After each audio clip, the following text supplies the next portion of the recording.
사람들의 뜻으로 성공을 거두는 그들의 모습을 볼 때 여러분은 어떻게 생각하십니까? 이 표현을 조금 더 직접적으로 한다면 그 악인들의 승리를 본다면 여러분들은 어떻게 생각하시나요? 하나님을 믿는 우리의 입장에서 그들의 승리를 볼 때 하나님이 도대체 어디에 계신가? 라고 의문을 품기 전에 하나의 문제가 있습니다. 그들의 승리는, 그들의 삶의 성공은 그들이 주관하는 신이 그들을 이끈 것인가? 그들의 우상 숭배가 성공적이었던 것인가? 라는 문제가 있겠죠. 그런 고민을 오늘의 시인도 해본 것 같습니다. 오늘의 시는 하나님의 신들의 모임, 그들의 모습을 상상하는 듯한 시인의 상상력으로 시작합니다. 이 신들의 모임의 목적은 하나였습니다. 마치 그 신들이 실제하는 듯한 모습으로 이 시인은 노래하고 있었죠. 하나님은 신들의 모임 가운데에 서시며 하나님은 그들 가운데서 재판하시느니라. 여기서 핵심은 하나님이 그들을 재판하고 있다는 점입니다. 그 신들이라 불리는 자들 앞에서 그 강력하신 하나님이 그들을 아주 질타하고 계신다는 것이죠. 2절 함께 읽겠습니다. 너희가 불공평한 판단을 하며 악인의 납보기를 언제까지 하려느냐. 셀라. 그들의 불의가 악인들을 흥하게 했습니다. 그들의 구분 판단이 악인들을 흥하게 했던 것이죠. 가난하고 궁핍하고 약한 자들은 이제 죽어가게 되었습니다. 그 모든 것이 그 신들이 구분 판단을 했기 때문이죠. 그래서 하나님은 이렇게 말씀하십니다. 3절과 4절 함께 읽겠습니다. 가난한 자와 부하를 위하여 판단하며 곤란한 자와 앞에 공의를 베풀지며 가난한 자와 궁핍한 자를 구원하여 악인들의 손에서 건질지니라 하시는도다. 아멘. 하나님의 뜻이 여기에 있었죠. 하나님은 가난하고 궁핍하고 약하고 고아하고 정말 약자들, 이 세상에서의 모든 약자들을 하나님은 구원하시길 원했습니다. 그러나 악인들은 그 신들은 그 심판을 하지 못하고 있었죠. 왜냐하면 5절 때문이었습니다. 5절 함께 읽겠습니다. 그들은 알지도 못하고 깨닫지도 못하여 흑암 중에 왕래하니 땅의 모든 터가 흔들리로다. 아멘. 하나님의 팔은 이제 가난한 자와 궁핍한 자들을 구원하기를 바라고 있었습니다. 악인들을 끝날 것을 말씀하시며 재판장들을 질타하는 것으로 보이고 있었죠. 그러나 그들은 하나님의 뜻을 끝까지 보지 못했습니다.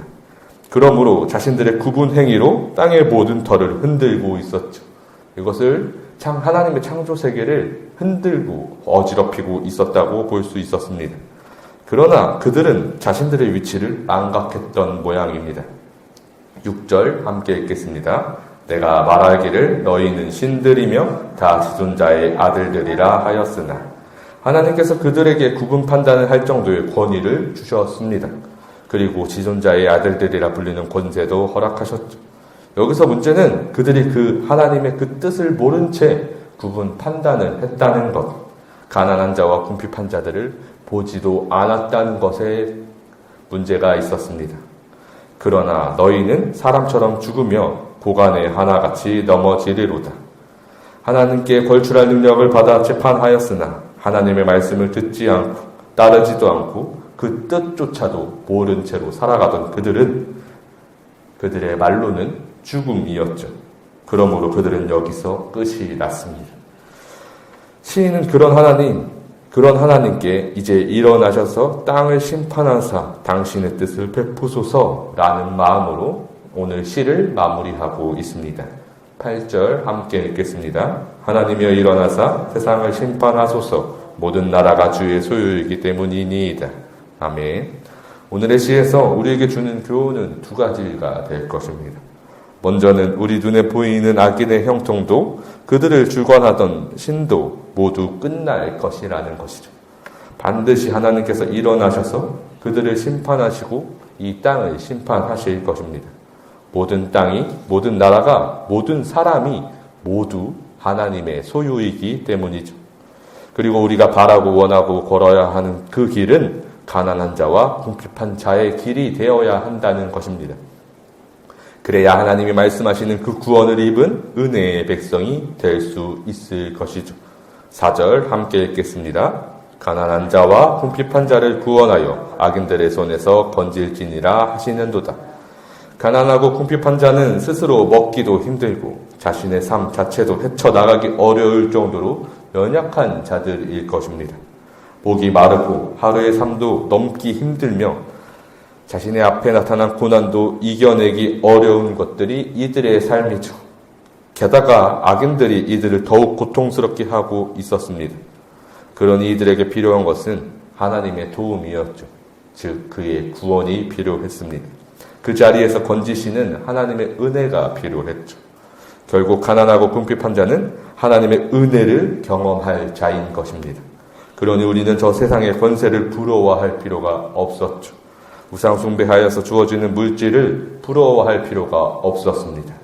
그들은 끝나고 우리는 건져냄을 받을 것이기 때문이죠. 오늘의 시편은 악인들을 이끌던 권력자, 성경의 표현으로 보면 신들의 모임에 속한 자들을 하나님이 죽이시고 멸하시고 권면하고 있던 내용입니다.